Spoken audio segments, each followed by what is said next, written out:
Hey everybody, my name is Brian Kwong. I was born in Hong Kong, raised in California, now I live in Austria. And there are two reasons why I created and joined the Plus One Challenge. Number one is that I want to have a breakthrough in creating time and a consistent and regular routine in learning a language that I always wanted to speak. Reason number two is that I can't wait to go through this process with a bunch of friends, make new friends, all together while we are supporting each other, motivating each other, keeping each other accountable to learn a new language. How cool is that?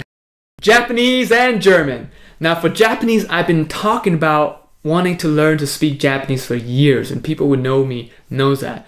And I haven't done nothing about it. So I'm going to do something about it now in this challenge. German, I can't say that I have the same passion for it, but I do live in Austria, and there's going to be a polyglot gathering in Berlin next year. So I want to have a strong command in German by the time we get to the conference. For German, I learned it for 3 months last year, and that's it. Now I can have short conversation, but I don't have a strong command in it. So I want to take this to another level in this challenge. For Japanese, I took 1 semester in college 12 to 13 years ago. I can barely remember Hinagana and maybe a little bit of phrases, but that's it. I'm starting on September 17th, ending on December 16th, 90 days. Now these are the same dates as Benny Lewis, who's also doing a 3 months Japanese challenge, but this is not a competition at all because we have completely different goals. I just want to give him a quick shout out to give my respect to him. He's awesome. You should also check out his challenge. Day 91, I'm going to do 2 conversations streaming live. 15 minutes with a Japanese speaker and 15 minutes with a German speaker live. So for me to pass the challenge is not determined by how I perform on day 91. I almost don't care how I perform on day 91. It's going to be determined by 2 rules that I set for myself. One is that I can only study for 1 hour per day per language. 1 hour Japanese, 1 hour German, no more, no less. Rule number 2, I have to study every single day. Doesn't matter if it's Saturday, Sunday, rainy day, sunny day, it doesn't matter. Every single day. So the challenge for me is that how can I make it fun and also effective so that I want to do another day? So I'm going to start off by breaking down the sentence structure using Tim Ferriss' method.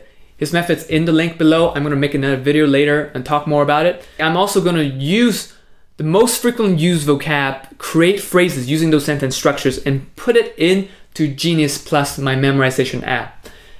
And I'm also going to speak the language with a native speaker. So that's what I'm going to do in the beginning, and eventually I want to get it to 30 minutes of using Genius Plus, learning and memorizing vocabulary and sentence structures, and 30 minutes of speaking with a native speaker.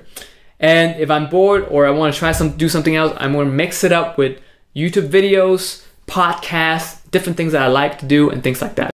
For Japanese, I have 0 material. So the first thing I'm going to do, I'm going to jump on italki and find a professional Japanese teacher to break down the sentence structure with me using Tim Ferriss' method. I already did that with German, so I can start off with that with German. I'm also going to use italki to find informal tutoring to practice speaking with a native speaker just because of time constraint. And I'm going to use Genius Plus, the memorization app that I've been working on for the past year, to learn the vocab, learn the phrases, and learn the sentence structures. And last tool that I have is an app called Lift for iPhone and iPad, where every day when I finish doing an hour Japanese, an hour German, I can go into Lift and check that I did it that day so I can keep track of my progress. And you can find me in there. All you gotta do is download the free app and search, type in the Plus One Challenge. Then you can see me in there, you can see my progress, and you can interact with me there. So in my last challenge, if I fail to hold a 15-minute conversation with Papa, I will have to live with him and wash his toilet for a week. Now this time around, if I miss a day of learning German and learning Japanese for an hour, on day 91, right before I have the conversation with the native speaker, if I miss a day, Julia gets to slap me live right before the conversation, which means if I miss 10 days, Julia gets to slap me 5 times before the Japanese conversation and 5 times before the German conversation live. I know this is probably very entertaining for you, but for me, I don't want that to happen, so I'm going to do whatever I can to not miss a day of learning.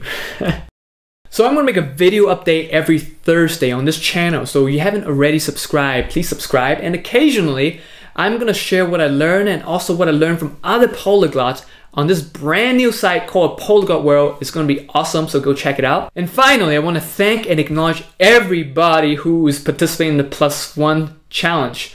And the next 90 days is gonna be a lot of work, but it's gonna be a lot of fun. And I look forward to climbing this mountain of adding a new language together with you. So make sure you go check out their videos and check out their progress. Subscribe to their channels. And until then, I'm gonna see you in the next video, and let's learn to speak a language together.